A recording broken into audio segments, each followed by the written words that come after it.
الحمدللہ رب العالمین والصلاة والسلام علی سید المرسلین اما بعد فاعوذ باللہ من الشیطان الرجیم بسم اللہ الرحمن الرحیم۔ السلام علیکم ناظرین، میں ہوں حکیم عاصم شہزاد۔ آج ہم ایک بہت ہی عام اور اہم مسئلہ پر ڈسکس کریں گے۔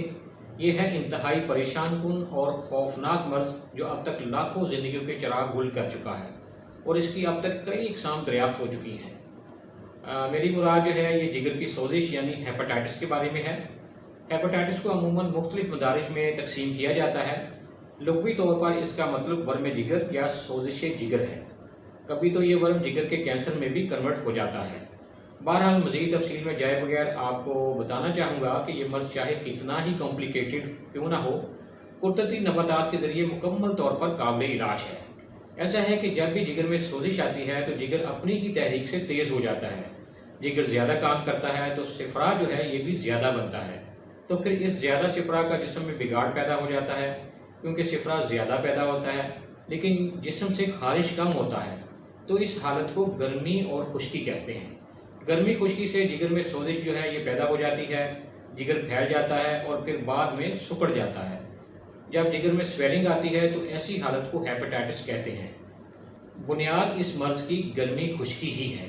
اس کے علاج کے لیے گرمی خشکی کو گرمی تری میں تبدیل کر دیں تو یہ مرض نہایت آسانی سے چلا جاتا ہے۔ بہت آسان نسخہ ہے، نوٹ فرما لیں، بنائیں اور 3 ماہ متواتر استعمال کریں۔ انشاءاللہ تعالیٰ آپ کو اس پریشان کن مرض سے مستقل طور پر نجات مل جائے گی۔ ناظرین نسخہ نوٹ فرما لیں۔ سونڈ 50 گرام، کالی مرچ 10 گرام، نوشادر ٹھیکری 30 گرام، سنا مکی کے پتے 80 گرام۔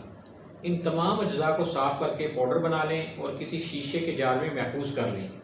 صبح، دوپہر اور شام آدھا چمچ شربت بزوری یا شربت دینار کے ساتھ لیں۔ اللہ کریم کی رحمت سے ہر طرح کے ہیپاٹائٹس سے نجات مل جائے گی۔ ناظرین آج کے لیے صرف اتنا ہی، کیونکہ وقت محدود ہوتا ہے۔ کسی بھی بیماری کی صورت میں فوراً علاج کے لیے رابطہ فرمائیں تاکہ بر وقت علاج ہو سکے۔ اس مقصد کے لیے آپ ہم سے بھرپور طبی رہنمائی حاصل کر سکتے ہیں۔ فوری رابطے کے لیے ہمارے موبائل نمبر اسکرین پر موجود ہیں، انہیں نوٹ فرما لیں۔ ناظرین اگر آپ کو ہماری یہ کاوش پسند آئی ہے تو پروگرام کو لائک کریں، سبسکرائب کریں اور بیل آئیکن کو ضرور کلک کریں تاکہ آئندہ بھی صحت کے حوالے سے اچھی معلومات جو ہیں یہ آپ تک پہنچتی رہیں۔ مرض کسی قسم کا ہو یا کتنا ہی پرانا کیوں نہ ہو، ابھی نیچے دیے گئے نمبرز پر رابطہ کیجیے اور حاصل کیجیے اپنی بیماری کے علاج سے متعلق مفید معلومات۔ اس دعا کے ساتھ اجازت چاہوں گا کہ اللہ کریم تمام بیماروں کو شفا عطا فرمائے، آمین۔ اللہ حافظ۔